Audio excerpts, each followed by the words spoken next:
코트라 김두영 본부장님께서 특히 GVC 글로벌 밸류체인 관점에서의 어떤 진입 전략에 대해서 발표해 주시겠습니다.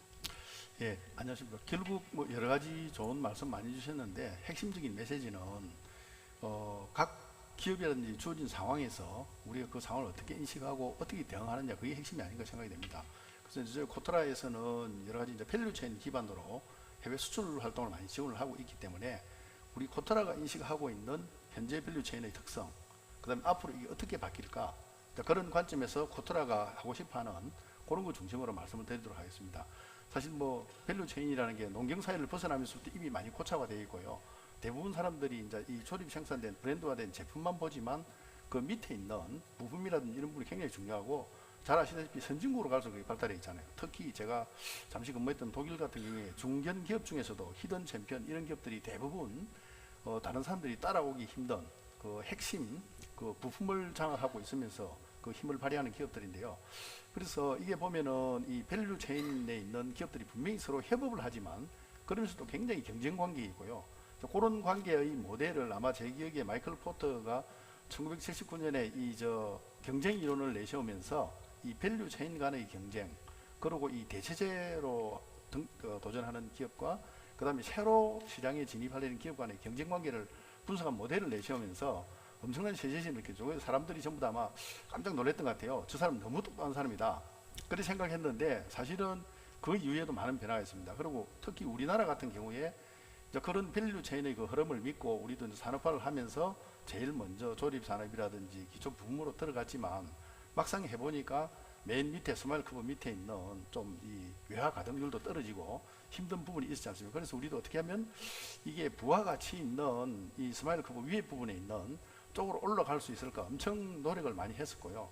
그런 과정에서 사실 저희들도 코트라에서 한 사업 중에 기억에 남는 게 그 GP 사업들, 이게 이미 그 글로벌 기업들이 세계로 나가면서 자기들이 기술, 브랜드 이걸 가지고 핵심을 장악하고 있기 때문에 들어가기 쉽지 않았거든요. 그러니까 이제 예를 들면은 새로운 모델이 나온다든지 제3국 시장을 간다든지 이럴 때 그런 틈새를 봐가면서 우리 기업들이 그래도 조금씩 전진을 해서 부품 산업이라든지 이런 부분이 많이 발전해 있는 단계에 와 있는 것 같고요.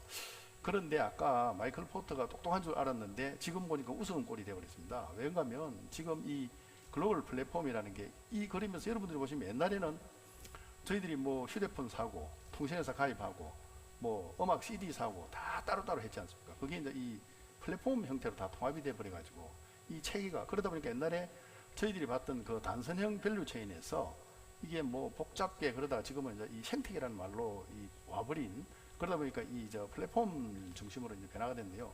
이게 무슨 뭘 의미하느냐면은 거기 제가 얼마 전에 그 아티클에 보니까 글로벌 포춘 500대 기업, 이 사람들 워낙 조직이라든지 기술이라든지 강력해서 바뀌지 않을 그 기업들도 40%가 바뀔 거다, 그 전망이 나오는 근거가 있습니다. 그래서 저희들이 볼 때는 이게 우리한테 굉장히 부담스럽기도 하지만 우리가 부러워하던 독일 히든 챔피언의 자리를 우리가 깨차할 수 있는 어떤 큰 변화의 시기가 아닌가, 그렇게 해서 우리가 좀 활용할 수 있다는 생각이 들고요.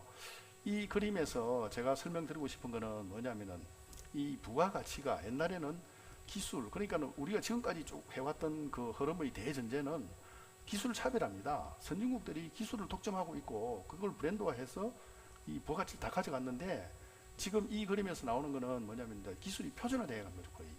그러니까 기술 차별화가 아니라 누가 고객하고 편의를 주면서 고객의 니즈에 맞춤형으로 빨리 접근해서 할 수 있느냐, 그게 이제 플랫폼이고 고객별로 차별화된 거기서 나오기 때문에 결국은 부가가치의 근원을 플랫폼을 가진 사람, 고객하고 접점이 제일 많이 가져가고 그 다음에 가져가는 사람들이 그 고객이 필요한 서비스를 만드는 사람이요.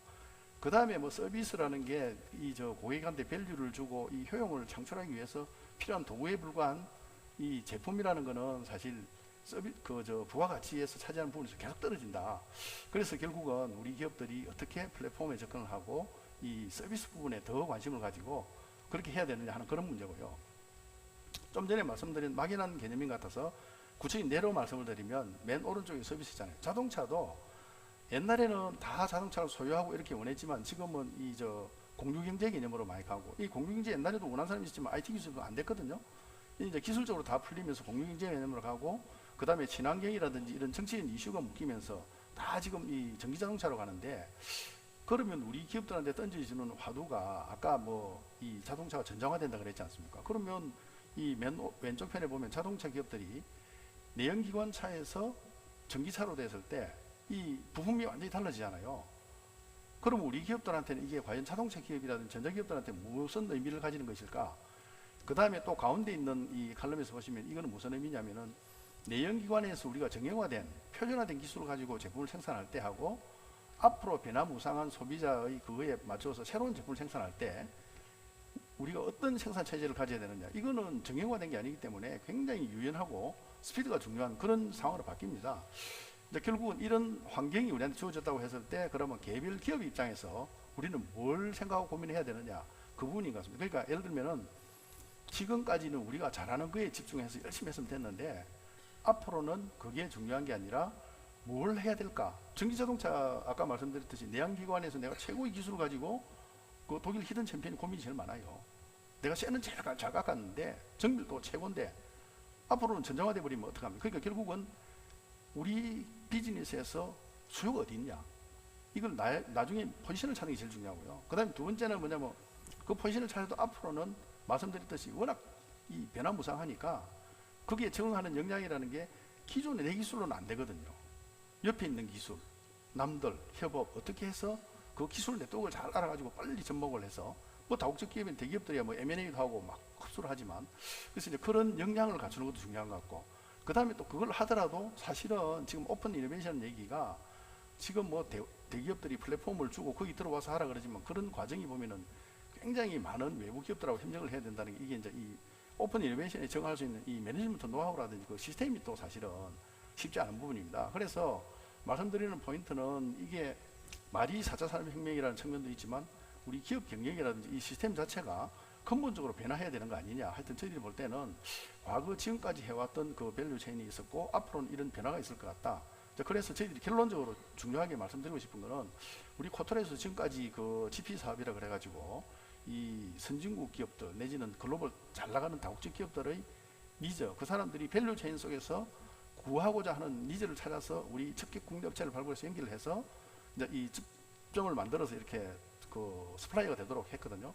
물론 그렇게 하다 보니까 그 과정에 당장 들어가지 못한 갭이 있습니다. 뭐 R&D 역량이라든지 스펙도 맞춰야 되고 그런 부분도 사실은 저희들 코털가 독자적으로 한 게 아니라 키아트라든지 같이 협력해서 그 스플라이가 될 수 있는 이런 공급망의 체계를 가지고 지금까지 쭉 사업을 해왔는데요.